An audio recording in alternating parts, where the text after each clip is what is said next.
You're live. You're good. Good evening. This is the meeting of the Zoning Board of Appeals for the Town of Newcastle. Today is January 27th, 2021. First case is Mulaney.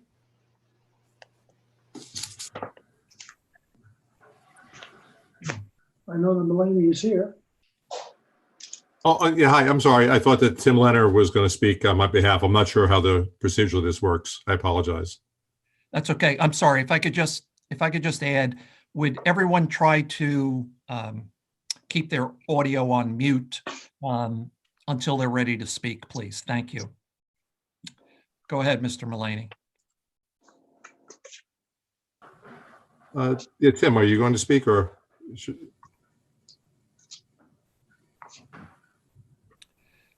Hey, Tim.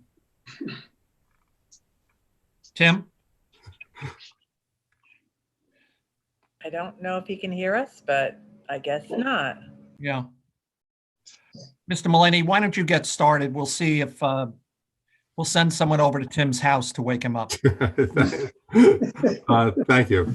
Oh, he's looking now, so maybe he'll speak. Were you talking to me? No, I'm sorry. If it's Tim Leonard. Oh, Tim. Okay, so I thought you were. That's actually, Jackie. That's not Tim. I'm not sure that Tim is anywhere on the call.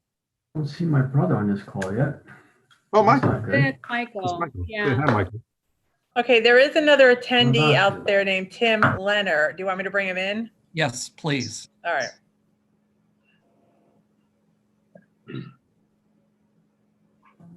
Coming in.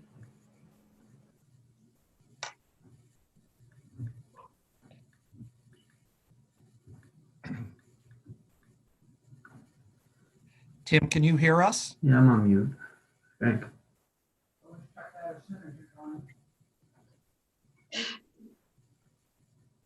Hello. There he is. Yeah, that was weird. As always, he gets on like 1 minute before we're supposed to start. We good to go? Hold on 1 second. So I'm sorry. Can we get this other gentleman kind of labeled correctly? The imposter, Timothy Leonard. Hello. Tim Leonard, architect, here representing the Mulaney's. Did you hear all that? We did. Okay, good. I can't hear anything. All right, so am I good to go? You're good Yes, to go. except what is the other? Who is the other Tim Leonard? That's what I need to know. Michael. Okay, that's Michael Leonard, actually. I don't know why he signed in as Tim Leonard, but both of us are here. We're both partners in Get My CO company. So Pam, it should be Michael Leonard.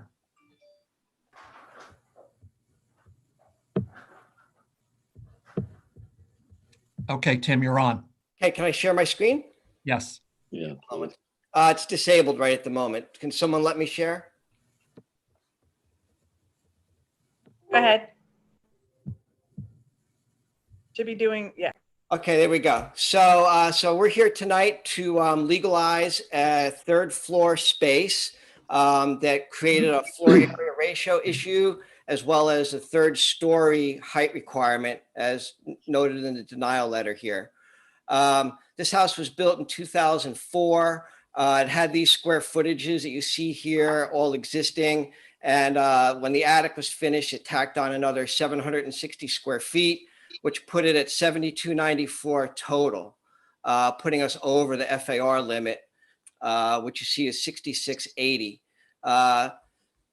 Just as a FYI, the FAR law did not come into effect until 2007. So technically, this is a pre-existing non-conforming condition, but because he finished it and needs a CO, we need to legalize it and just go through this process with you guys. When was it finished? 2015. So it was finished while the code provision was in effect. Correct. I'll tell you, I'll get to that in a second of why it was not done as a permit at that point. But so you can see based on the lot area, we're at 6680, we're over that. And, you know, the FAR states that any area finished or unfinished is supposed to be in that calculation. So if a calculation would have been done in 2007, if this house was built, they would have been over then, and they would have had to either get a variance or reduce their square footage somehow. This is the survey that shows the 1.4 acres. There's the footprint of the house. It has not changed since 2005 when this survey was done. Here's photographs of the house. View from the front here. The area we're talking about that's finished is within this main attic area here with the 2 dormers facing the front. The areas on both sides are lower attic spaces and they're unfinished. This is the inside of the space. Turned out to be one big open space, kind of a nice media room. These were the previously submitted elevations where it shows the height conforming in feet. It doesn't conform in stories now because the space is finished. So we're asking for a 1-story height variance in addition to the FAR variance. You can see, you know, the floor plan of the area here. We are taking this window in the dormer, we're taking both windows and actually replacing them with proper egress windows, as well as adding a fire ladder in the window seat that's underneath it to make it safer for people to get out of this space. And it should also be noted that this entire house is fire sprinkler. There's fire sprinkler heads in the ceiling of this attic, and the slope ceiling and in the flat ceiling. This is a fire sprinkler system that, that is connected to, let me find my other picture here, directly to the outside. Can you see this picture? Yeah. Okay, so this is showing that they're not using a tank in this case. The water comes directly from the town through this backflow preventer. So there's no electricity that powers this system. There's no need for a generator. This fire sprinkler system will work in the event of any emergencies. So that's what I have for you so far tonight. If you have any questions, I'm certainly here to answer them. Tim, did you say that the sprinkler system was installed when the house was built? Correct. Originally? We have all the original sprinkler plans from when the house was built. So the fire sprinkler requirement was in effect back in 2004, but the FAR requirement was not. Correct. But and when they built the house, was the attic space also sprinkled? Yes. Even before it was finished? Yes, I have the plans of all the sprinklers. Okay, that's good. That's good. So why was the finished work done without a permit? So Mr. Mulaney can answer this. It's a pretty straightforward explanation. Thank you, Tim. I guess around 2015, I think it was, we had worked on finishing part of our basement. And I thought that the same time we did finish the space in the attic, I thought that we got the CO on both at the time. Turns out we got the CO in the basement. I recently found out about that, and I immediately hired Tim to try and rectify the problem. Okay. Who did the work for you? It was a contractor named Carlos and Son. I recently contacted them again to try and find out, get more information. I can't track them down. I don't know if they're still in business anymore, but I can't find them anymore. Who was your architect for that plan? We didn't make any structural changes, so we didn't need an architect, or at least not that I was aware of. The whole thing had gone through I know the basement went through the building permit process, so I thought all of that had been taken care of. If you had needed an architect back then I was unaware of it. So I didn't have an architect. I just had the builder. So how did this happen that you are now found to be in violation? So we had been being contacted by realtors, I guess, over the last several months, whether we're interested in selling a home, and we had continually said no. And finally said, well, we have no idea what our home is worth anyway. So we said to a realtor, well, what's our home worth? And she came in and looked at it, and she said, well, I just did some due diligence, and you have a CO in your basement, but not your attic. So you can't sell your house even if you want to. And I said, well, we should fix that right away and make sure that we're legal. So if we do want to decide to sell, we at least have that that option. But as soon as we found out we were in non-compliance, we immediately hired Get My CO to do everything by the book and make sure that whatever mistake happened last time when the basement and attic were finished, it doesn't happen again this time. Well, that's commendable. Thank you. Well, I apologize and thank you. But didn't anyone review the CO when you got it? I mean, didn't you notice that it wasn't contained in the CO?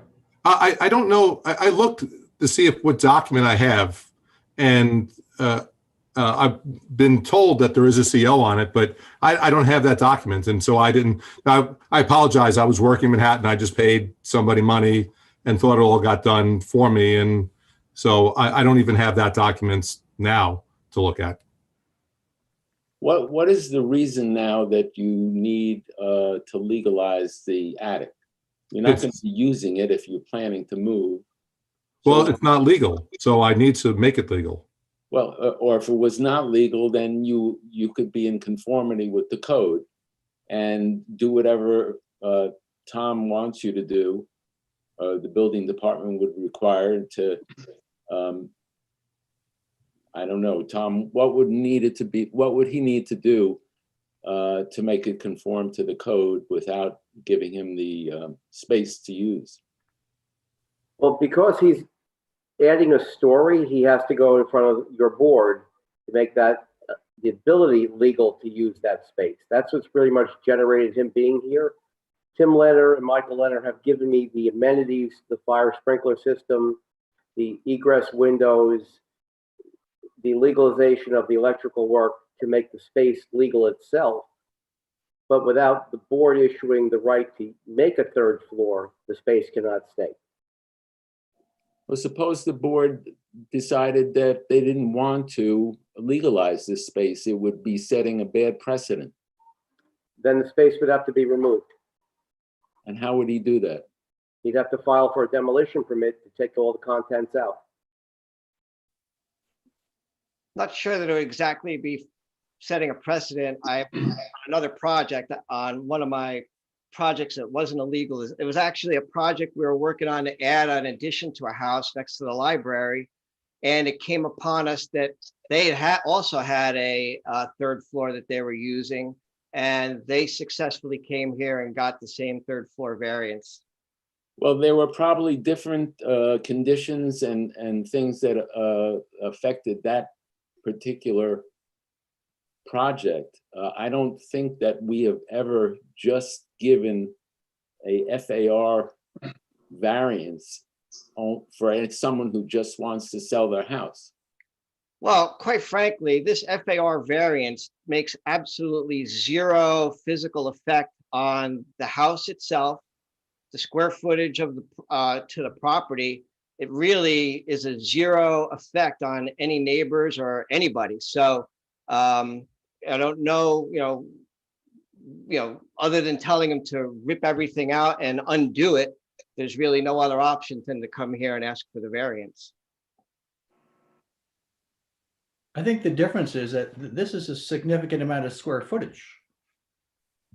I mean, if you have an attic that's 125 square feet, but percentage-wise, this is a significant space. It's material. It's really material. It doesn't meet a lot of the necessities of the code. Well, if you were to have the applicant demolish the existing finished area, the square footage would still remain. It would be unfinished, but the square footage would still be there, which is counted in the FAR calculations anyway. So I don't think the FAR situation is that critical. What I would like to hear from the applicant or his representatives is, and I'm not saying that we should do this, I'm not advocating it, but if by some chance we were to say that had to be taken out, what hardship would the applicant have to contend with to restore it back to its original state? Would that be a significant hardship?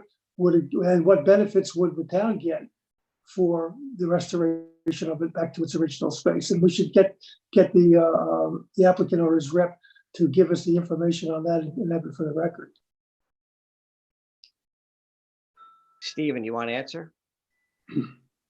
I mean, deconstructing the attic would be a significant. First of all, by the way, one of the gentlemen commented about me selling, doing this to sell the home. We have not made a decision to sell our home. We have become aware that we have a problem with our home, and we're trying to rectify the problem with our home. As for deconstructing the attic, I guess that would be a lot of money, a lot of effort.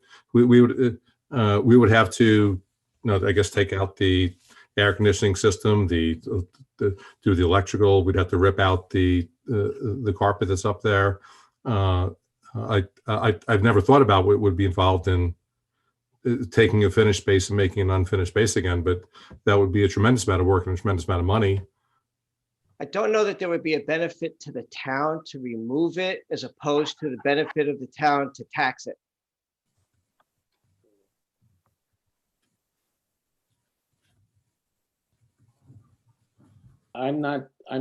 Unfortunately, I'm not convinced that you've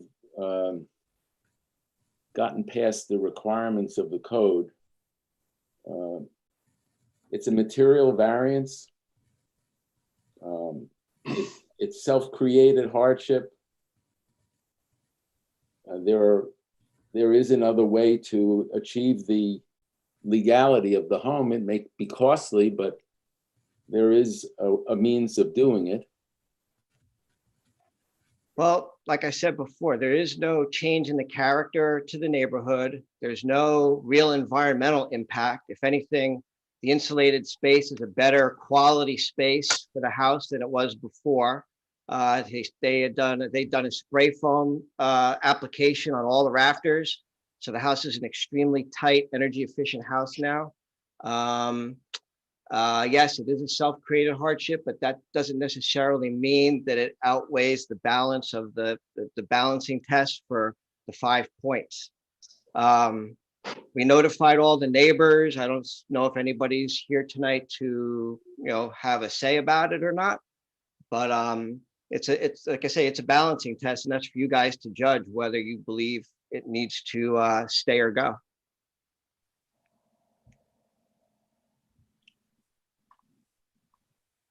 I'm not convinced, unfortunately.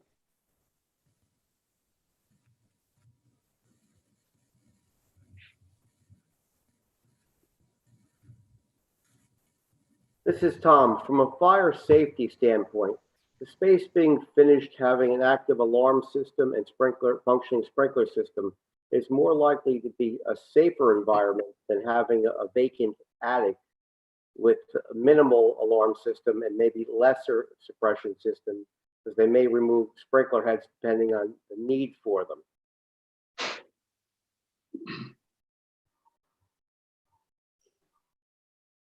If you will, it becomes a finished storage or storage area where product can accumulate and may hinder the sprinkler system from activating and operating correctly.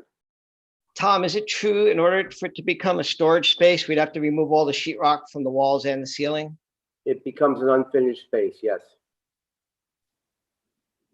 So, Tom, what would differentiate this project from other projects that might be put before us that are in violation of the floor area? I mean, what makes this more compelling to grant a variance for? One, the age of the house where it was built when the floor area ratio was not applicable. So at that time of construction, it wasn't taken into consideration. If it was, say, a newer construction, this would have all been balanced out from the beginning of the design. After the fact, the applicant has a hardship because now he's forced to comply with something that was legal non-conforming and try to make it conforming after the fact, which is, a hardship to try and do that. And so the plans that were filed for the original construction, did it include this finished area? No. But it did What include it the, sorry. sorry, go ahead. What it did do is it included the roof area. So if this house has, so let's just say theoretically you'd removed all of the sheetrock and the use of the finished space. The house is still non-conforming in the FAR. That square footage is still there. The volume of the space doesn't change no matter what you do to the finishes inside, because like I put up before, floor area ratio counts whether it's finished or unfinished. So it would just take this house, rather than being a benefit usable space for the applicant, it takes it and just reverts it back to the existing non-complying attic space that it was. But it wasn't non-complying when it was built. That It was not non-compliant when it was built because the law didn't exist. Exactly. So it only became non-complying when the owner. Well, it became non-compliant in 2007 when they enacted the law. That didn't change the non-compliant. No, it had an existing pre-existing non-conforming at that point. So it could have stayed just the way it was when it was constructed. Correct. The thing that was done that was wrong was it was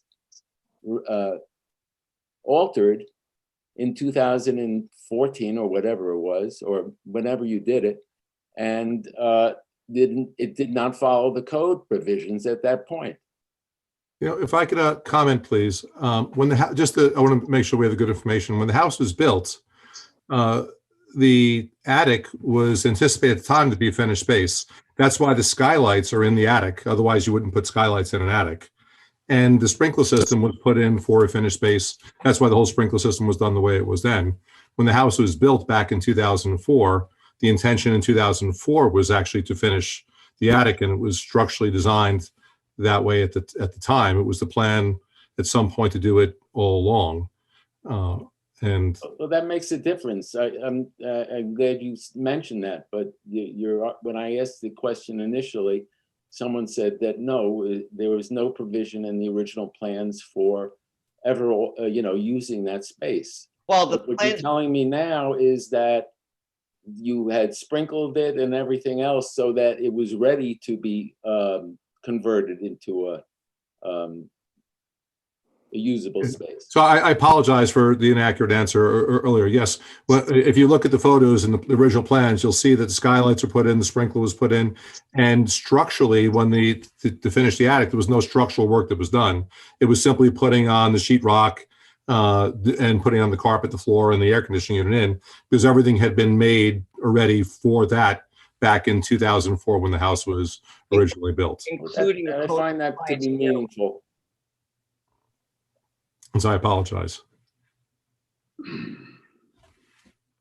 Tim, do you have supporting documentation that shows those original plan sets? Hold on 1 minute. Let me take a look. Tom, is there anything the board should know about whether or not a third story would be permitted on this house? Does it meet the requirements in terms of height? Issues like that. We have reviewed the application. Yes, it meets all the other requirements for height, for egress, for access with a staircase. You should note that 2 areas that do require a state variance because they have low headroom, and we have an application going in front of the state for that variance as well. So there are 2 areas that do not meet the requirement. Jackie, were there any, I forget if it was this application or another one, were there any written comments from neighbors on this application? I don't believe so, Tim, unless they were submitted with the application, which I don't think. I don't think we received any letters on this one. No. Pam, is there anyone in the queue who wishes to speak to this application? No one has their hand raised. Okay. Tim, were you successful in finding those plans? I only have the elevations, Tom. Sorry. I don't have floor plans. I know Mr. Mullaney has a bunch of floor plans, but I didn't make copies of those. Would the board like the applicant to come back and furnish those plans for further review? Not Unless, necessary. yeah, unless you think that's necessary, Tom, I'm willing to trust the statements that have been made as true.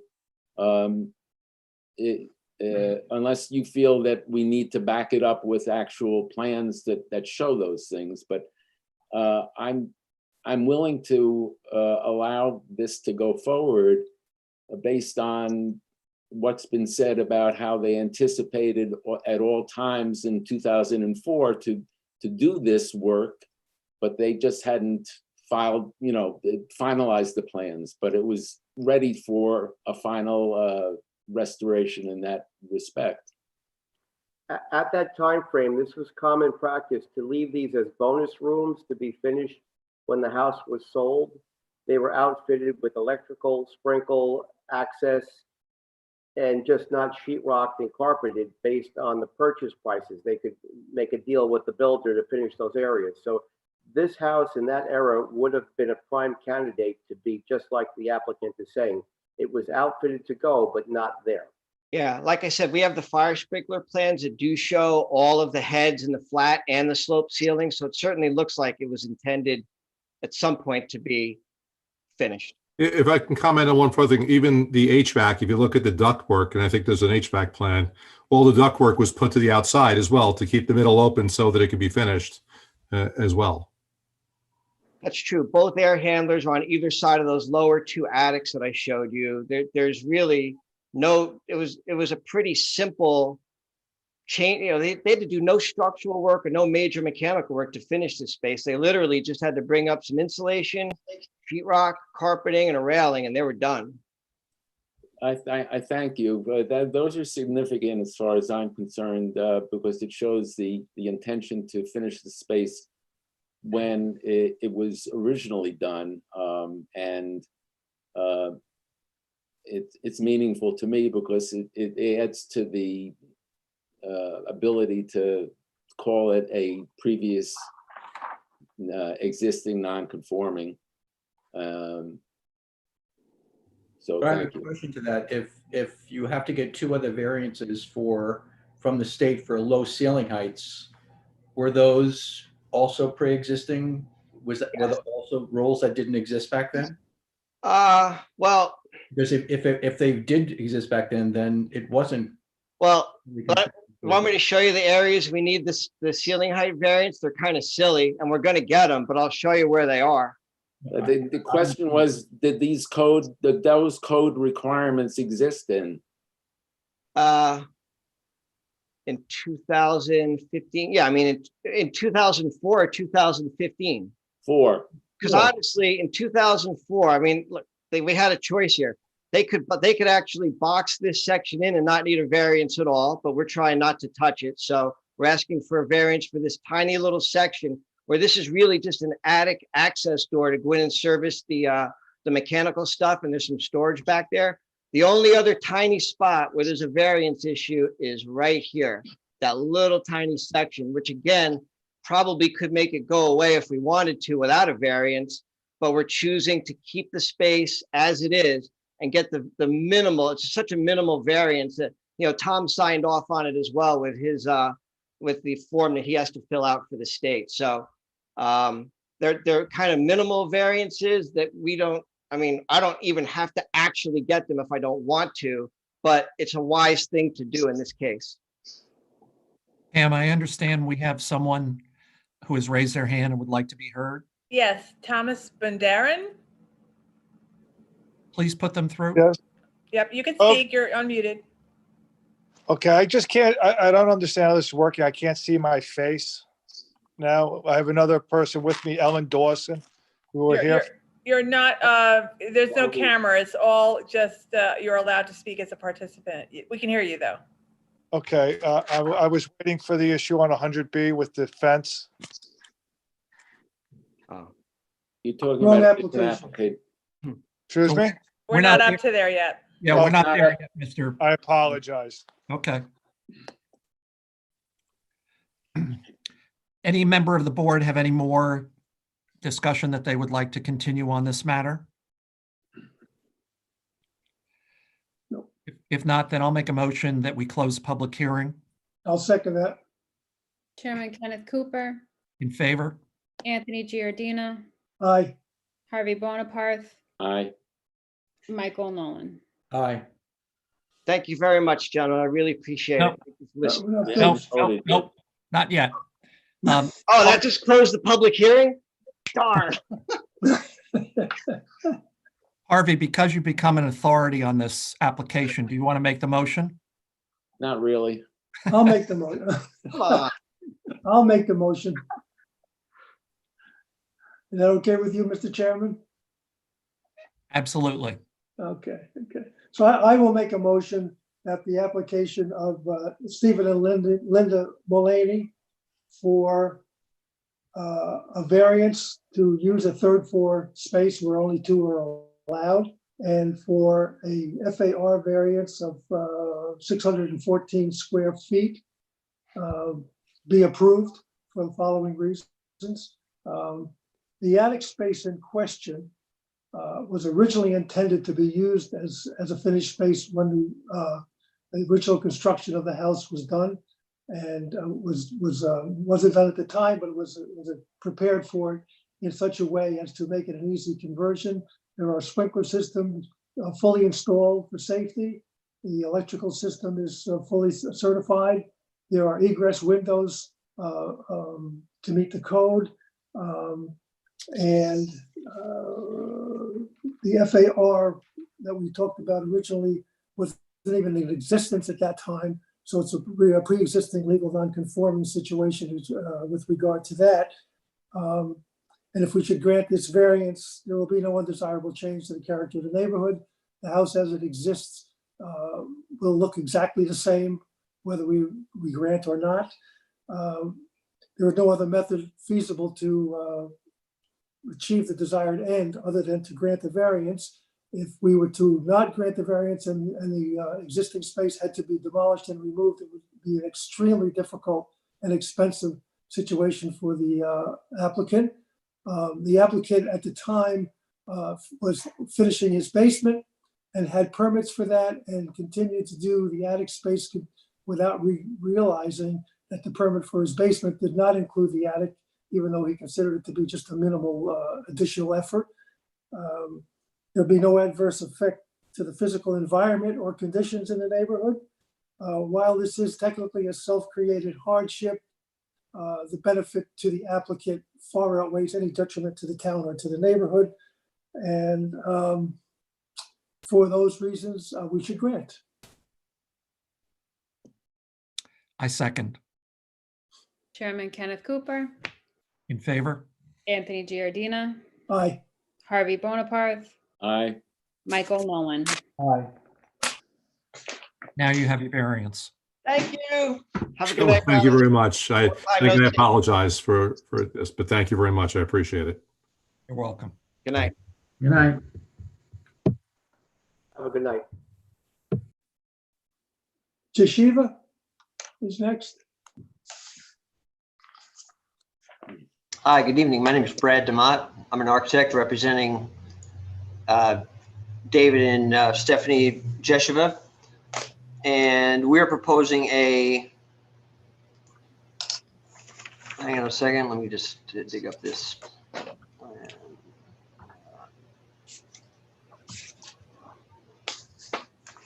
Okay, so we are proposing a second story addition above an existing garage that currently encroaches on both the front yard and the rear yard building setbacks.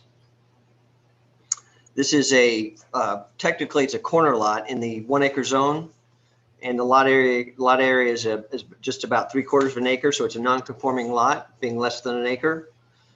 And the house was built in 1937, so it's a pre-existing non-conforming structure in that it currently encroaches on both the front yard and rear yard building setback.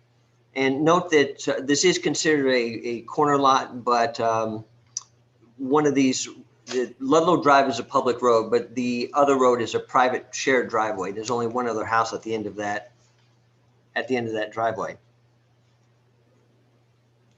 So what we're proposing to do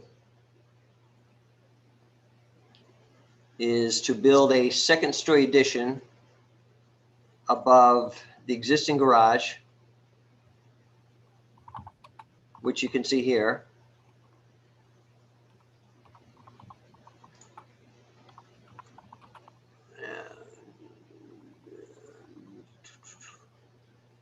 Second. Let's see. I'm sorry, can you hear me? Yes. We can hear you. Okay, just checking. Okay. Yep.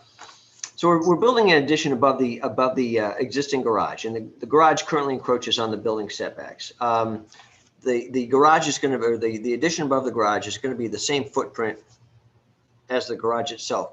And at the time we made the application, we were proposing a canopy in front of the garage doors, but that has since been eliminated. So there truly is no increase at all in the encroachment on the building setbacks.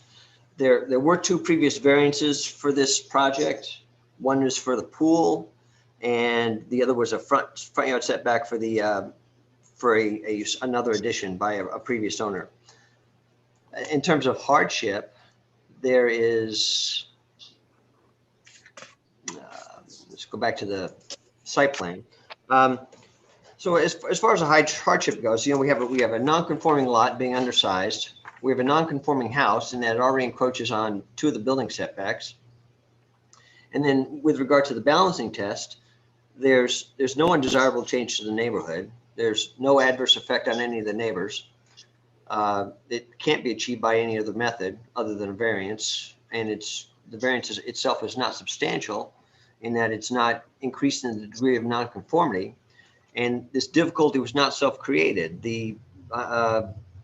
Chances are this situation occurred when the property was rezoned, and that made both the lot and the house non-conforming. And just in the big scheme of things, they're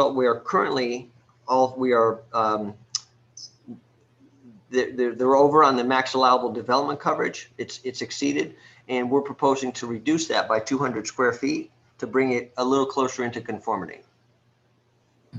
How is it you will reduce the development coverage by 200? What are you doing? Okay, well, in the at the front right corner of the house, near where the walk meets the driveway, there's an existing stone walk there, and there's also a small section of driveway, which we're tearing both of those out and reestablishing that as a planting bed. Did you find anything else that would account for another 400 square feet of development coverage? Did you consider anything else? Well, the only way to do that would be to eliminate terraces or driveways, and it's not really practical. I don't see any other way to reduce coverage. What is the square footage that's being added on the second floor? Approximately, need a second.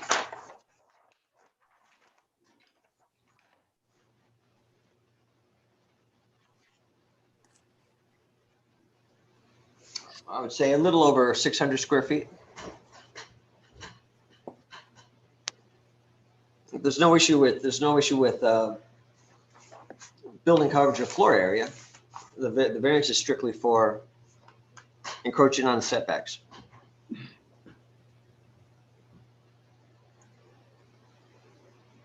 So just to move through some of these other things, is that a swimming pool at the far side of the property?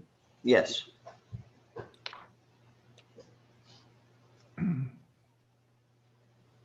And the driveway, is it necessary to have the large turnaround area that you have? Do all of the cars park inside the garage? Yeah, hi, it's David. Right now, my wife and I drive. Our kids so we both park inside because it's a 2-car garage. If a babysitter comes over, or relatives, or at some point, my kids will be older than 6 and 4, and I imagine they'll have a car. They'll probably park in that little square slot you see right there. And that sort of shape of a drive has been there for 80 years. So it's not like that hasn't changed at any point. And to back out, it's kind of, you're going uphill a little bit. So it looks like a funnel. So to be able to maneuver the car safely and back up, you have to back out and turn at the same time. So that's why it has sort of the curve on the left side there. Any other questions by the board? I do have a question. I'm assuming that the development coverage of 7,445 square feet is original, which makes it legally pre-existing non-conforming. So this will be a good question for our legal counsel. Technically, when you either increase or decrease the non-conformity, you need a variance. So do we need to also figure on providing a variance for the reduction in that coverage? Mr. Giordina, I looked at that. You do not, for a reduction in a nonconformity, you do not need a variance. I don't have the code section in front of me, but I did, when I saw the application, I did look at that. I could get the code site for you, but I think perhaps Mr. DePaul could correct me if I'm mistaken, but I did look at that issue. The only reason I'm asking that question is whether or not that should be included in the in our determination, but since it's not needed, we don't have to worry about it. So that's exactly. Great. If it's a reduction in a nonconformity, no variance is required. That's great. Thank you. That is correct. Pam, is there anyone in the queue? No one has their hand raised at this time. Thank you. Any other comments or questions by the board? I make a motion, we close the public hearing. I'll second. Chairman Kenneth Cooper, In favor? Anthony Giordina, Aye. Harvey Bonaparte, Aye. Michael Nolan. Aye. Who'd like to make a motion? I'll make a motion that we approve the application of the yeshivas at 51 Ludlow Drive in Chappaqua to construct a second floor addition on a legal non-conforming garage structure for the following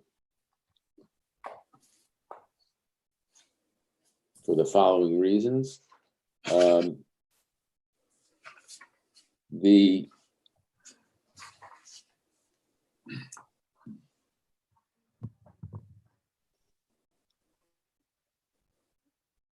The original construction and the location of this property is such that it has unusual setback requirements because it is on a dual road and increases the nonconformity of the otherwise legal aspects of the property.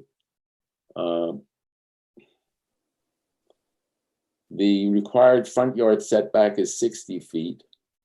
The requested variance is 21.2 feet. And the existing garage front yard setback is 18.5 feet. So that's only an additional 2 feet over the existing garage, which is non-conforming, pre-existing non-conforming. The required rear yard setback is 50 feet. The setback is 44.7, which requires a variance of 5.3 feet, which is a minimal amount.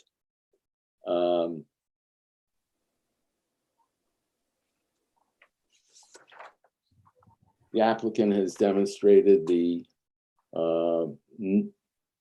necessity for the application and that the variance will not grant, the granting of the variance will not create an undesirable change or character to the neighborhood or nearby properties. No other feasible method is available to the applicant, which is likely to achieve the benefit being sought. The requested variances are not substantial when taken in the context that they were requested. The variance will not have an adverse effect on or impact on the physical or environmental conditions of the neighborhood or district. The applicant's difficulty or hardship was not self-created. For these reasons, I move that we approve the application. You need Tom, what do you need on this? I would like a survey, and on the survey, I'd like the documented developmental coverage. If we're going to reduce it, I would like to see by how much documented on the survey. Okay, that would be included in the application approval, and for those reasons, I move that we approve the application. Can we add a start and finish date? 6 months to start, a year to complete. Is that going to be sufficient? Yes, that's fine. Sure, thank you. I'll second that motion. Chairman Kenneth Cooper, In favor? Anthony Giardina, Aye. Harvey Bonaparte, Aye. Michael Nolan. Aye. Thank you. You have your variance. Great, thank you. Thank you, everybody. Bye-bye. Covello? Hi, good evening. My name is Jacqueline Tyler, and I'm from Tyler Architecture and Planning, representing Dana and Dan Covello tonight. They're here. You can see them on the screen as well. Can I share screen? Perfect. Yes. Yeah. Thank you. Okay, so we're here this evening. The Covellos purchased this property a few years back, and since purchasing the property, we've had a number of storms, as I'm sure we're all familiar with, and they've lost power quite a few times for not just a day or so, for numerous days on end. So to that effect, they're looking to put a generator in on the property. They have met with the proper utility generating electric, gone through the whole ordeal, and they have looked at locations, this is the lot here, for the generator pad. So what you'll notice, I'm going to flip over here, is that the site is actually located, a large portion of the site is actually located along Petersville Road. And when the property was developed, what is considered the front yard is actually the rear of the property. So the driveway is located along here. You come in and the front of the house is located over here. So right now there's a large setback, the front yard setback along the roadway, which, as I mentioned, it is, you can see from the aerial, the actual back of the property, as well as you can see, here's the back of the property heading down towards Petersville Road. And then you can see some of the existing utility equipment currently in the back of the yard now. So they've received estimates back, and obviously the adjacency is important in order to be able to access that equipment. And so you'll see back with the site plan that they're looking to locate the generator within proximity of the existing air conditioning units. So because this is all a front yard setback in the rear yard, we're actually located just shy, we're about 29 and a half feet from Petersville Road, which the requirement for the front setback is 60 feet. I also want to just bring you down to the roadside. So we don't feel that this is going to be a detriment to the community or to the neighborhood. You'll see along Petersville Road, you actually, as you travel along, it's quite heavily landscaped as it is. It's a mix of some deciduous. You also have some evergreen trees that will hide this as you travel around Petersville Road. So we don't feel that the impact is significant for this along there. The site of the pad is a 5 foot by 3 foot concrete pad, which will be at ground level, obviously. So we don't have any extrusions from the front yard. Are there any questions? Why the exact location? I understand generally, but it looks like it interferes with the use of some nice grass area. And it looks like the generator, if it were closer to the house, requiring less of a variance, it might be the more sensible approach to this. Yeah, so I spoke to the electrician today about that. He does like to keep the generator separated from the AC units itself. He doesn't like to install them next to each other. However, he doesn't want us to travel all the way across the property either, just for the purposes of economics as well for the Cavellos. How will you be powering the generator? There's existing electric that he's bringing in. I will be honest that I'm not sure which direction it's coming. I believe it's along Petersville Road. There existing electric? Yeah, he's tapping in. He explained. He also said he's available if we wanted to get him on the phone as well. You're putting a generator in when the electricity fails. Correct. Can you hang on 1 second? I can also say we did a You want gas. Dan- Yeah, Go ahead, Dana. we did a gas conversion in, I guess it was 2017, and we had Con Ed put in the large generator at the time. We just, the large meter at the time, thinking that at some point we wanted to do the generator. And so we had already done whatever Con Ed required at the time as part of the gas conversion. You have gas on your property. Correct. Yes, we You're do serviced by Con Ed for gas, right? Yes. Okay, and how close is this going to be to where your electric panel is? It's the closest spot. Otherwise, it has to be sort of the way. I'll pull that up for you guys. The electric panel is in the garage, which is close by. Yeah. Right behind where the Right here. compressors are. Okay. Well, I'm just trying to make sure it makes all sense, the physical layout and everything. Sounds like it does. Can you see the garage? I'm screen sharing, right? That's where the panel is. Yeah, so it's in here. I'm sorry. Did I say electric before? I meant gas. Sorry. It's been a long day of deadlines today. Okay. I sort of knew what you meant. Yeah, I apologize. So here's the garage here with the AC units. Okay. The neighbors are all okay with this? Do you have generators in the neighborhood? We do. Yeah. Unfortunately, we're in a spot that in the short time we've been in Chappaqua, we have lost power for over a week 2 times. So I believe I think 1 or 2 people on the block do not have generators. Yeah. Because it's a frequent occurrence, unfortunately. And now, in the work from home age, it's becoming even more important as I'll probably be working from home, more than not.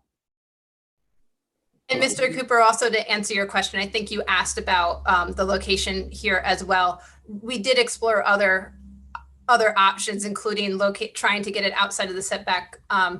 And as you mentioned, this is a large lawn area.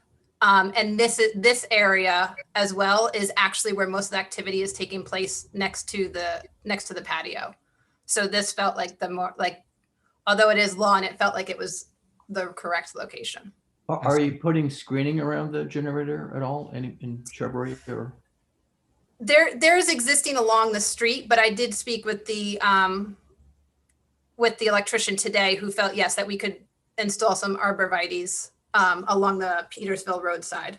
Absolutely.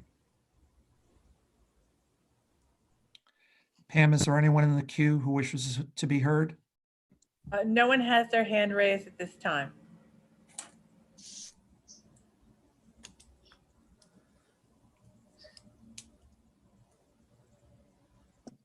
Any other comments by the board? I move that we close the public hearing. I'll second. Chairman Kenneth Cooper, In favor? Anthony Giardina, Aye. Harvey Bonaparth, Aye. Michael Nolan. Aye. I'll make a motion. I move that the Covello application for a front yard variance of 30 feet for the installation of a generator be approved for the following reasons. The applicant has been thoughtful about choosing their location. The area is not visible to other members of the community, given the existing foliage along the road. There will be no undesirable change in the character of the neighborhood. The benefit cannot be sought through other means. The variance is substantial. There will be no adverse impact on the physical environment. And given the circumstances of the reliability of power, this is not a self-created hardship.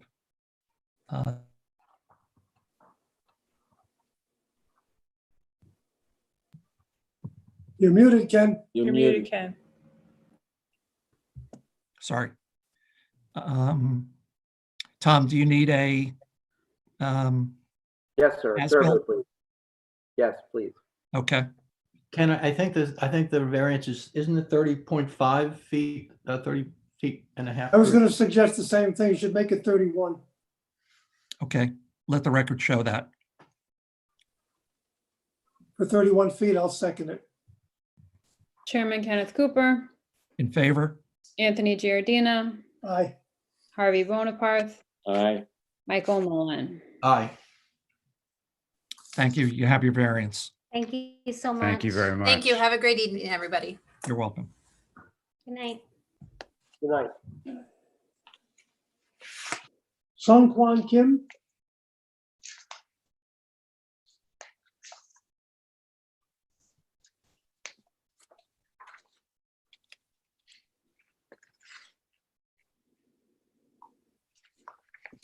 Mr. Kim?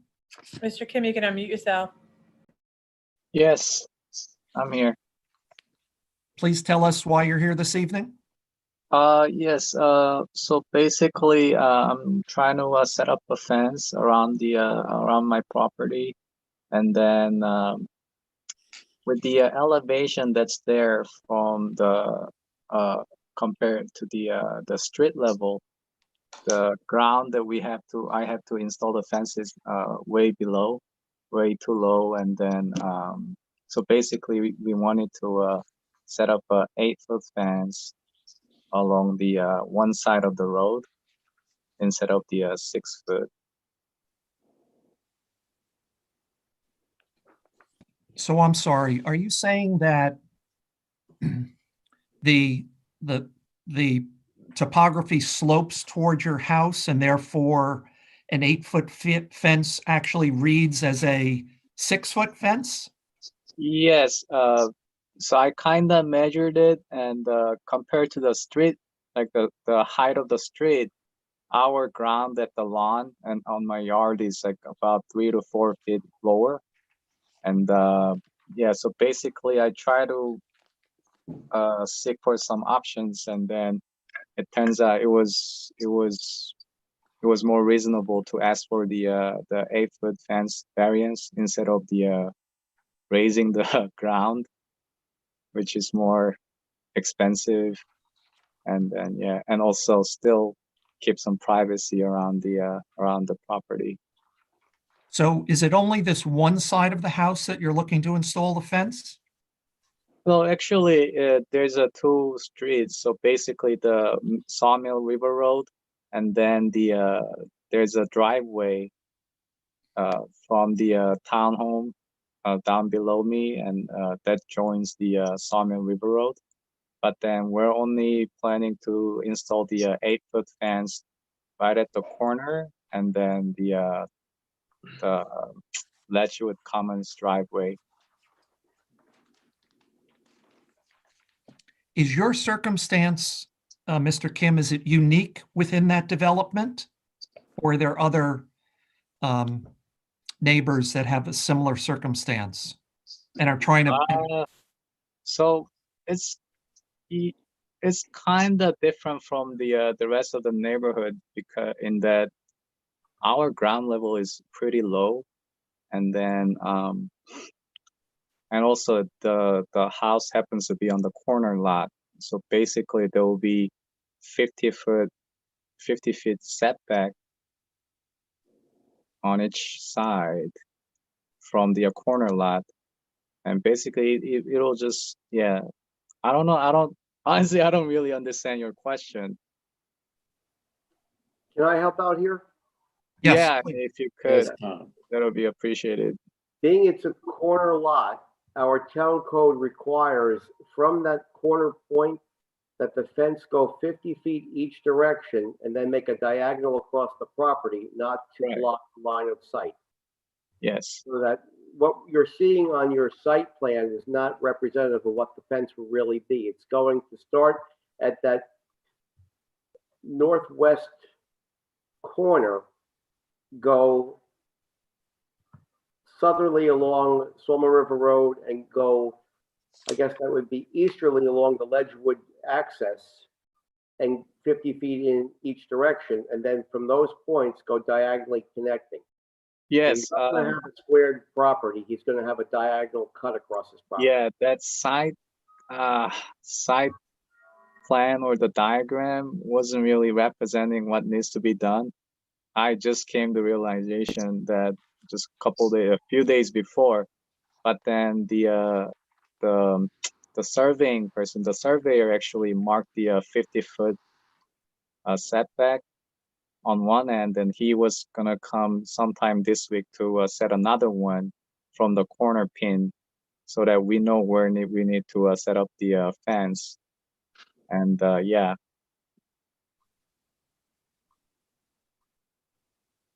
Tom, we can hear you. So you want me to repeat? No, it's myself. I had a conversation with Joseph Link, the surveyor, and he's coming back to the site to mark both 50-foot offsets so the 45-degree diagonal can be built upon clearly. Yes, and then once that's set, we're gonna move the swing set away from the line, diagonal line, and then set up a fence. Can I get some clarification? Sure. On the diagonal cut of the fence. Did I read Mr. Campbell's letter wrong, or I was assuming they're looking for a variance to make a right angle there rather than a diagonal because it's set back far enough from Route 100 that it doesn't reduce the site distance. That was right what or I wrong? was. Yeah, that was what I was originally hoping for. But then if that doesn't work out, then we're just gonna have to move the swing set, because right So now sorry. Go ahead.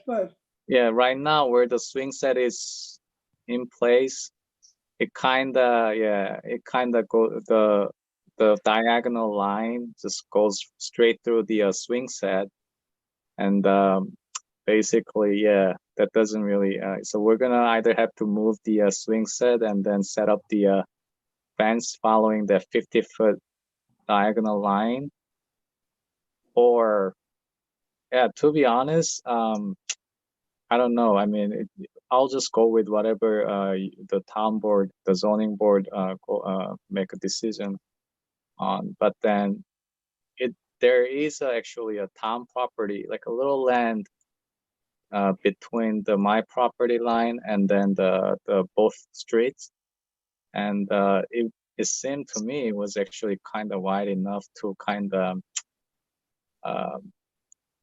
set up a fence that's not as set back as it needs to be. He's referring to the So- state right of way. So the Campbell letter said that there's a 1,300-foot clear view from the driveway, from the Ledgewood Commons driveway. Yes. even if that fence was put in at a right angle instead of the 45. My question is from the edge of Route 100 to your proposed fence on your front yard, what is that distance? Do you know? Well, from distance from where to where? From Route 100, Sawmill River Road, to Yes. your front yard fence, where you're proposing to put the fence. Do you know what that distance is? I have no idea. Because what I'm driving at is that if a car was coming out of Ledgewood Commons Yes. and it pulled up to make either a left or a right turn, would that fence be in the way, or would it be back far enough that it wouldn't obstruct the sight distance? Oh yeah, that was actually a main concern of the residents of the townhome.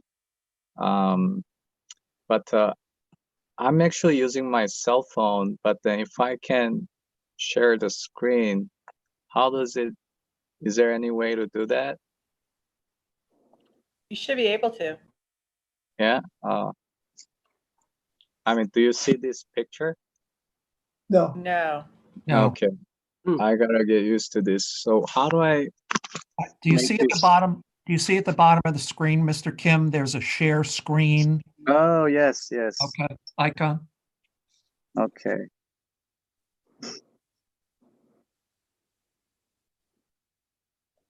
Board members, I must inform you that I was called to the site because a fence had been erected and we received complaints from Ledgewood Commons that the line of sight had been completely blocked.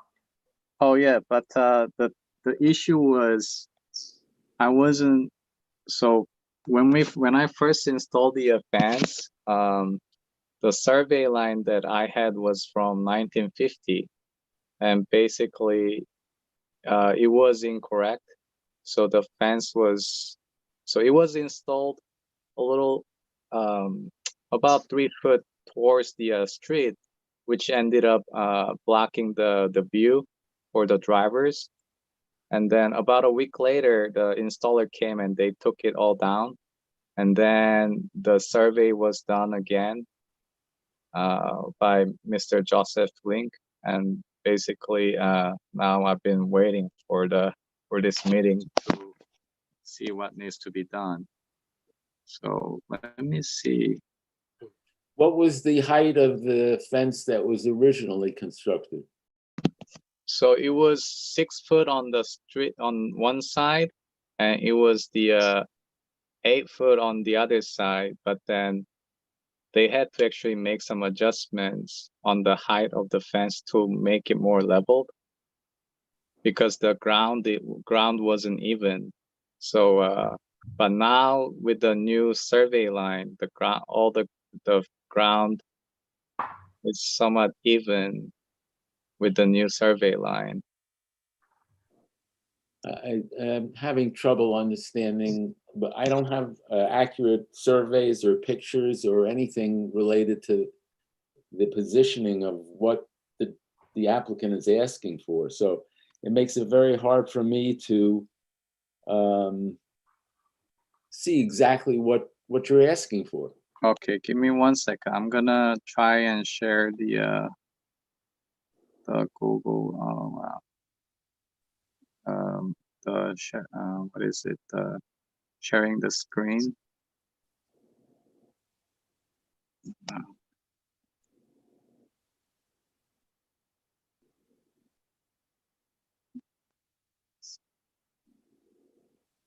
Tom, do we have a survey that shows the location of the fence that he's asking for? You were given a document in the file that shows the property, and it shows his first proposed location along Ledgewood and along Sawmill River Road. It doesn't show the diagonal. Now, our code is very detailed on properties on corner lots. It mandates that if a fence is put up, the town shall notify the applicant, and if the applicant doesn't remove it within 30 days, the town shall remove it and lien the property. It's very clear that that 50-foot diagonal needs to be implemented. Yeah, I mean, I have no problem setting the abide by going with the 50-foot yeah, diagonal line. So Mr. Kim, tell us what we're looking at now, okay? So this is the directly all the way down at the you'll see the corner pin in a white stake, and then the white ribbon is about where I was hoping to set the fence. But then basically this is the line, the property line, and then on the left that's the Sawmill River Road, and yeah, and there's a driveway at the yeah, from the townhome. So That's the common driveway, right? yes, Correct. yes. So that one is where the townhome, the residence of the Ledgewood Common comes in and out. Yeah. And help me with the distance from where your fence would end to Sawmill River Road as it relates to the driveway. If someone is driving out of Ledgewood and Yes. they're stopping before they get on Sawmill River Road, how much room do Oh, they have there? okay. Give me 1 second. There was another one. Tom, it looks like it's, I don't know, 8 feet, 10 feet? You're not incorrect. It's about 8 feet. Okay. So this is the let me see here. So that is the corner where the townhome residents come out of the yeah, come out towards the Sawmill River Road, and the white stake is the corner pin, and then again that thin white ribbon around yeah, that's the property line. I I don't don't understand. What does the white stake signify? The one in the middle of the picture, that's the corner pin. That's the property line or The property line. Where will the fence be located?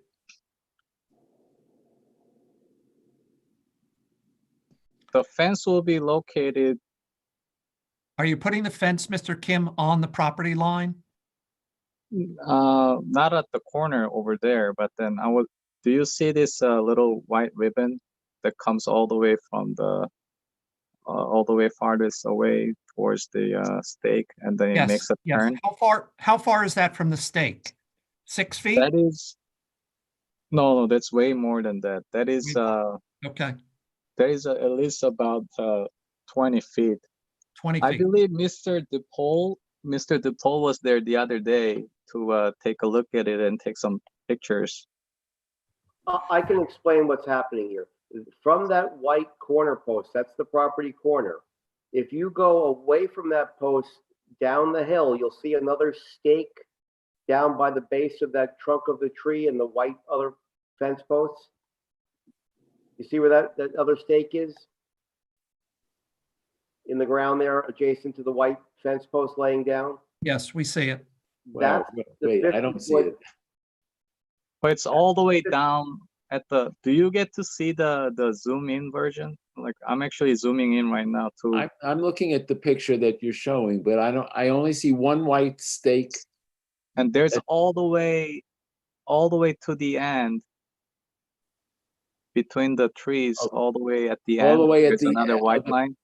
Yeah, across the property line, there's another white stake. Yeah, so what? That's the beginning of the diagonal that would cut across back up to the driveway. You see the string is going on a diagonal there also. From that stake that's in the ground, in our viewpoint, that's the new diagonal corner point. Yeah, it's the 50 feet setback is in pink. Do you see that pink thing that's hanging around on the ground? It's I'm very going hard to to see. suggest that when your surveyor comes, that he prepare another document that locates the fence that you're proposing in the exact position that it will be installed, that you're asking us to approve, and then you come back to us with that drawing so that we can determine better where this thing is located. I have no way of knowing what I'm approving. Would it generally be accurate to say you're okay with the location of the fence, right? Are you asking me?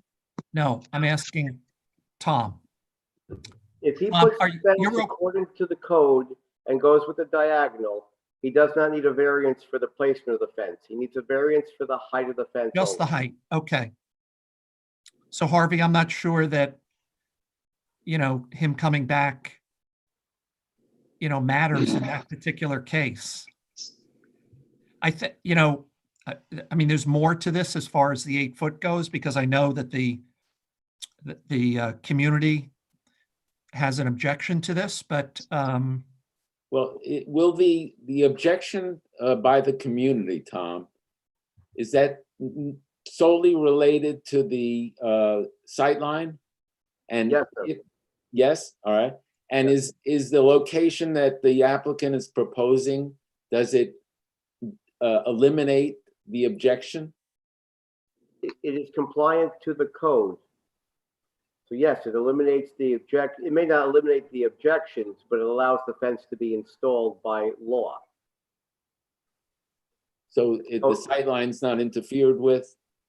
It would be code compliant by our code if you go back the 50 feet setback offset from the corner point as per our code, and it would meet the criteria to be installed. It's the height we're issuing the zoning variance for. Harvey, all we're really here to, adjudicate is the height from 6 to 8 feet. Yeah, I don't really mind setting the fence 50 feet diagonal at the 50 feet diagonal line, as long as I get to have the 8-foot fence installed on that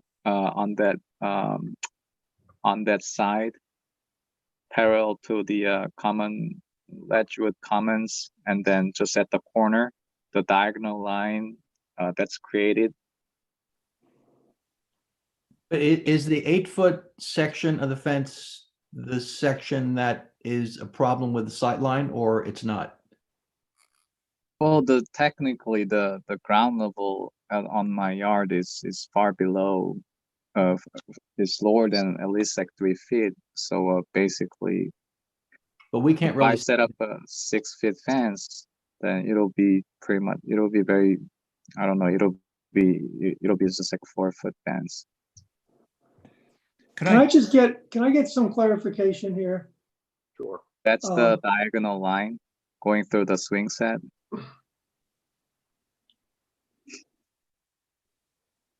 Go ahead, Tony.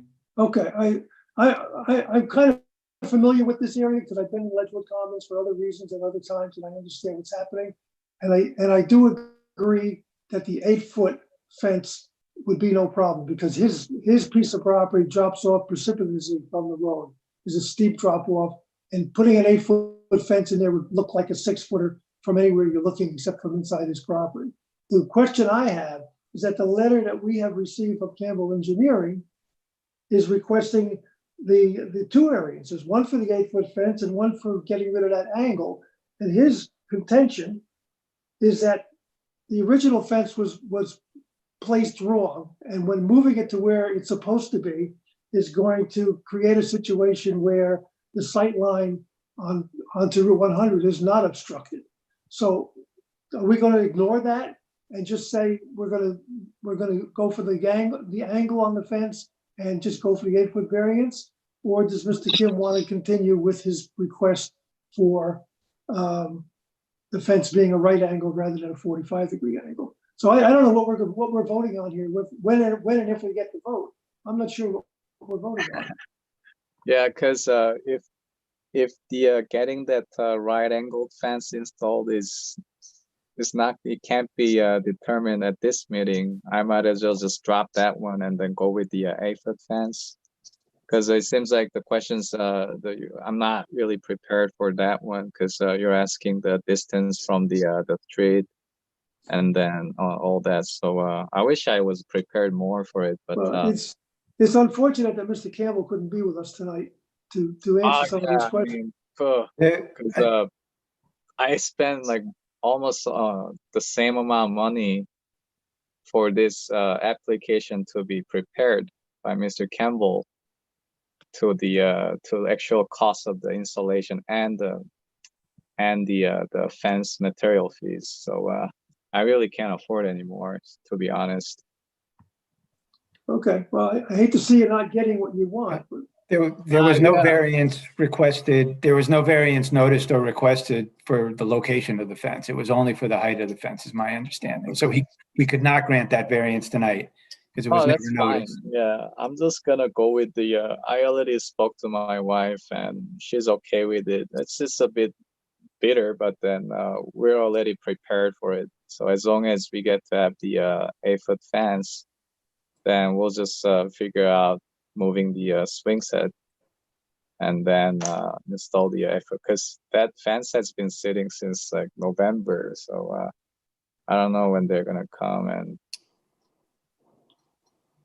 okay, then I have no problem with this. If, looking at it from that way, where we're not changing the code or not requesting a variance from the code requiring the fence be angled. We're just, yeah, had I been prepared for this, I would have been. I guess I would have been able to convince the zoning board to get a little more land, or to get a little more closer to the property line instead of the 50 feet diagonal line. But yeah, I'm actually getting just a little tired of all this meeting. So yeah, I'm just gonna like settle with the if granted, I'm just gonna settle with the 8-foot fence installation, and then drop that the right angle fence, or yeah. okay, that's good. Pam, do we have anyone in the queue? Yes, Ellen Dawson Brookenthal. You can unmute yourself. Yes, good evening. First of all, I'd like to thank the board for responding so quickly to our concerns when the fence went up the first time, because it absolutely was encroaching on our visibility. And I just wanted to thank the board for moving so quickly on that, or the town, whoever was responsible for that. We really do appreciate it. I'm representing all 40 homeowners down here as the president of the board of directors of Ledgewood Commons. And you don't need another monkey wrench, and certainly we don't need to beat a dead horse. But our bigger concern in this, although you invited us to comment on the actual variance, our biggest concern was what you've spent most of your time on this evening with this subject, and that is the visibility and the placement of the fence as it relates to both the curbside of Route 100 as well as the hillside or Belgian block side of our own property entrance. So it sounds as though, and what I was trying to get for the community was a confirmation that the white ribbon lines that are marked right now on Mr. Kim's property do indeed represent the placement of the fence, which seems to be far enough back as long as that corner piece is put on an angle. Some of you may be familiar with the fact that our hill into the property here is quite steep. And certainly in bad weather, whether it be, wet leaves or rain or ice, we can't be, we can't have the visibility being compromised at all, because as we're inching up the hill to try and get a full view to be able to come out of the commons, it can become pretty treacherous on that hill in the ice or the rain. So that's our biggest concern. And I would be remiss if I didn't represent the homeowners here and make sure that we walk away from this having a clear understanding. And it sounds as though the angle is indeed going to be the situation, and that the white ribbon is indeed the placement for the fence. Am I understanding that correctly before I comment on the 8-foot versus 6-foot? Yes, we have Ms. Dawson Bruckenthal. We've moved beyond that. That is not part of the application. It will follow the lines that will put it in compliance with the town's code. And Mr. DePaul, who has been responsible for this from its inception, would see it through to its conclusion to see that it was placed correctly. including the diagonal that you've heard us talk about this evening. So we're now at this point only interested in your comments as they relate to the 2-foot variance and what implications you think that has. Well, thank you for that confirmation. And to be specific about the variance request, on behalf of the homeowners, I just wanted to comment because we have contested the variance. And the reason for that is because Ledgewood Commons is located in a cul-de-sac down here in the woods. And all of our property accessories are rustic. The guardrail on the hill is natural wood. The Ledgewood Commons signage is wood with rustic markings. Even our playground equipment is faux wood fixturing. Respectfully, the dense, white, shiny synthetic wall that was originally installed obstructing our view is not aesthetically compatible to the Ledgewood property. Although we respect the guidelines for maximum height of 6 feet, and therefore we would like to request to err on the side of less is less and follow only the maximum guideline without the additional 2 feet variance. What does the additional 2 feet have to do with the aesthetics that you were talking about? Less is less, as opposed to less is more. And the community feels as though, and again, there is no, in matters of taste, there is no argument, but there is a major concern that the material and the color of the fence is contrary to what the overall aesthetic for the area is. And so the community felt as though that if we could get by with the minimum that, which is the maximum of what the town allows, that, that would be an acceptable situation on our part. So there's a very big concern with the aesthetic of it.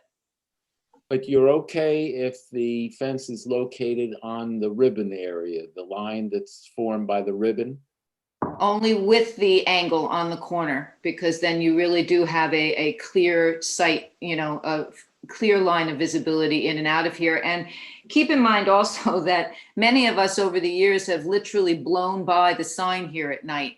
There is a marker here that comes up pretty quickly with our signage, and we want to make sure that the sign is completely visible from down the road by delivery trucks and visitors. As I said, even our own homeowners have sometimes blown right by the sign at night. So it's not just the visibility getting in and out of the community, but it's also the ability to be able to see the Ledgewood Commons marker from down the block. Because at nighttime, especially, even though it's pretty well lit, some people can have a tendency, even taxi drivers, to drive right by Ledgewood because it comes up pretty quickly. And if there's any blockage of a fence next to that, we're not going to have a prayer of anybody actually seeing the sign. So yes, we are fine with the placement. It's a huge improvement. As long as there is an angle on the corner, we should be able to see fine coming in and out, and you can see the sign properly as well. So let me, if I may, I'm very sorry about what happened back in October, or I believe it was late October or November, about that first installation. There was, after I saw what was done, that was unacceptable. And that's why I had them just take it down right away. And I apologize for that. Well, we certainly appreciate everything. We appreciate how quickly everybody reacted to our concerns on both the town's part and also the Kim family's part. Ms. Dawson, Bruckenthal, would you agree that the property does slope quite significantly from Sawmill River Road, and that the height of the fence, though 8 feet, certainly is less than that when considered particularly from the road? Sure. The mathematics of it, yes, absolutely. Okay. So in other words, if he were to fill in that property and put a 6-foot fence there, according to code, you would end up with the exact same situation of us creating an 8-foot variant fence, where only 6 feet is showing above grade. So we're really not going to make any difference site-wise which way we go on this. And as to the aesthetics of white fences as opposed to something else, I believe there are other white fences on Sawmill River Road. Are you opposed to those also? Most of the white fences on Sawmill River Road are not glossy high shine, and they also have slats in between. The way that this fence was put up the first time, it's a dense fence with no visibility and no slats in between. So it's a very heavy looking wall as opposed to a picket fence look. Okay, unfortunately, the zoning board does not have any sway with aesthetics. We only deal with zoning laws. I don't know if the architectural board has any power to control fences or not, or if there is anything in the code that would be up to our council or our building inspector to verify that for you. So we really can't take that into consideration when we ponder whether or not we're going to allow an 8-foot fence and where 6 foot is required. There's nothing in our code that says it has to be an 8-foot fence of certain materials, certain colors, or other things in that. So unfortunately, if we wanted to help you, we really can't. Our hands are tied, I'm sorry to say. Basically, if this were a 6-foot fence, the applicant would not need our approval, and you would end up with the same aesthetic issues. So, and you could, that's the nature of the beast. That's when people want to do something to the property, they get to choose the aesthetics for their property. So I don't see how it really makes a difference whether it's 6 feet or 8 feet from the aesthetics point of view. Ms. Dawson, Bruckenthal, we appreciate your comments this evening. We will certainly take them into consideration. Pam, is there anyone else who wishes to speak to this application? No. This time, no one has their hand raised. Okay. Is there anything more that the board wishes to hear or discuss? Mr. Chair, one question I had is, if the variance of the 8 feet is granted, how does the board know what area is going to be the 8-foot fence? I guess it was I don't know if Tom has a concern about that or if he's got that mapped out already. So the fence in its entirety was going to be 8 feet across the Sawmill River Road, the diagonal, and back down the Ledgewood side. But you're okay with the location as shown by the ribbon? I am. Actually, sorry to interrupt. The ribbon has been moved to go with that 50 feet diagonal line. Are you saying that the ribbon, as it appeared this evening, is in compliance with the town's code? Yes, the 50 feet rule, the diagonal line, but then the surveyor, Mr. Joseph Link, will be coming this week to set up the 50 feet pen on the other side so that it's accurate diagonal line than how it is right now. Tom, are you satisfied that this fence is going to be placed in the correct location, particularly on the Ledgewood side? What I can say is I've been on the site multiple times. I've spoken with the surveyor. It's adequately located on the site now to install the fence correctly and code compliantly. And I will follow the process to the end to make sure it is installed as such. Okay. I move that we close the public hearing. A second. Wait, before we close the public hearing, 1 second. One more thing to add. In the letter from Campbell Engineering, somebody asked about how much of this fence is going to be the 8 foot and how much is going to be not.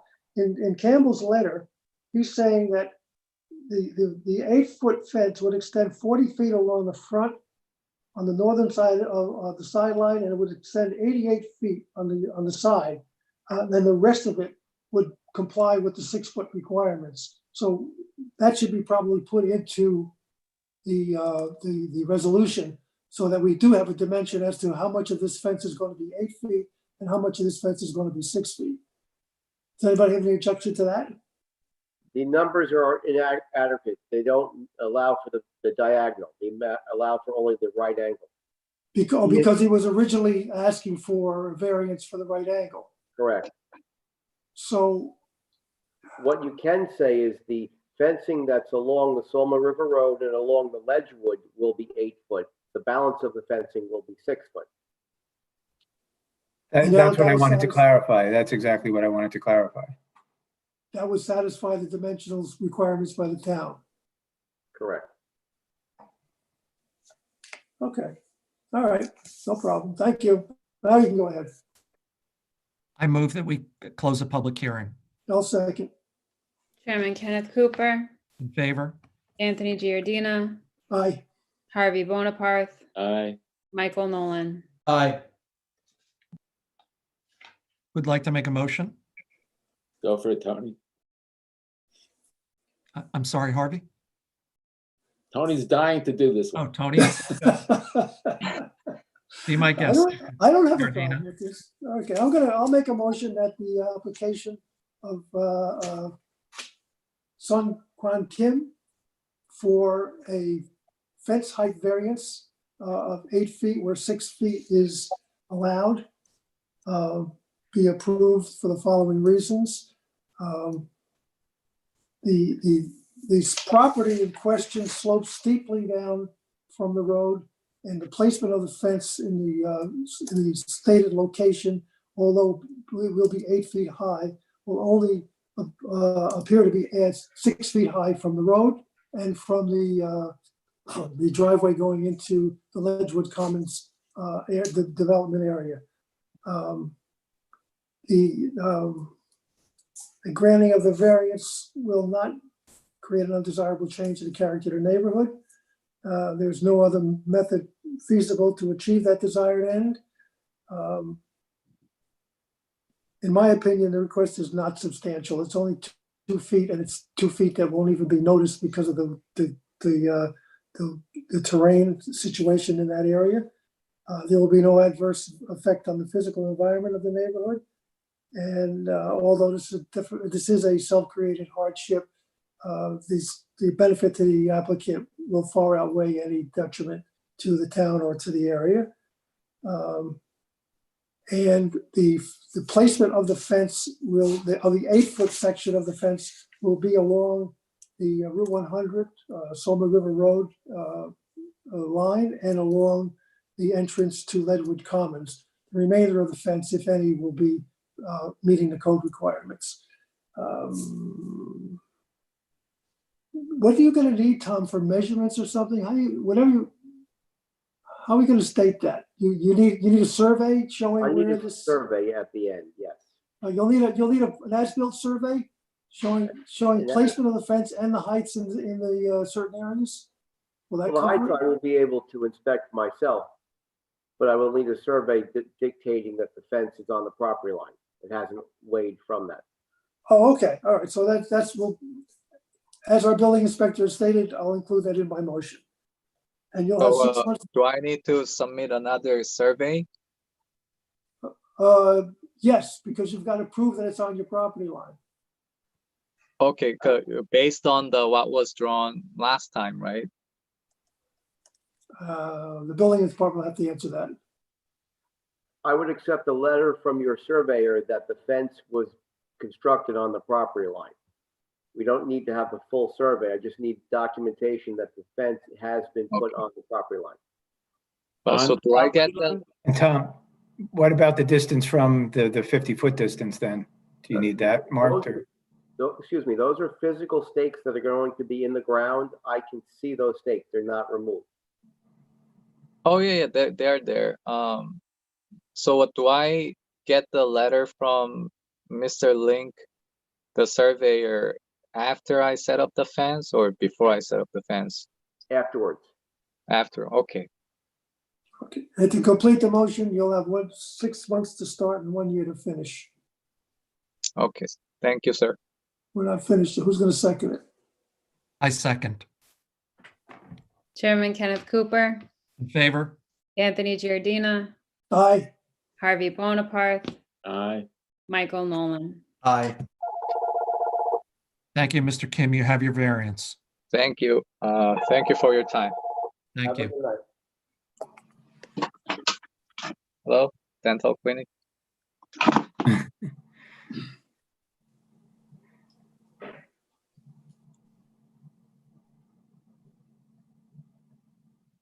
You're muted, Ken. Ken, you're muted. Ken, you're muted. Thank you. Bye. Okay, Bye. bye. So we're not hearing Robertson tonight, right? Correct. Right, okay. Um, Minutes. Minutes. yeah.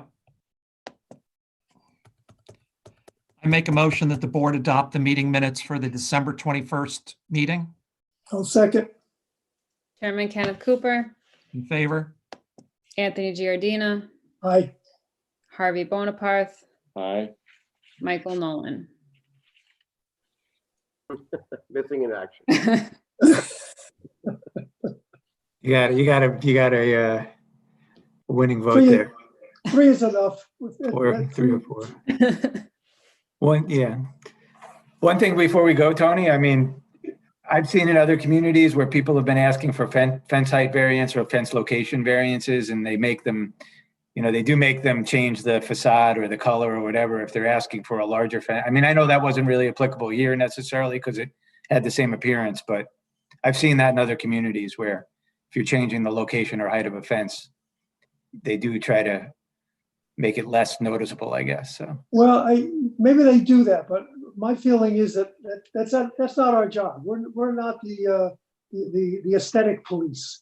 If the architectural board wants to take that on as part of their responsibility, they're more power to them. Let them have it.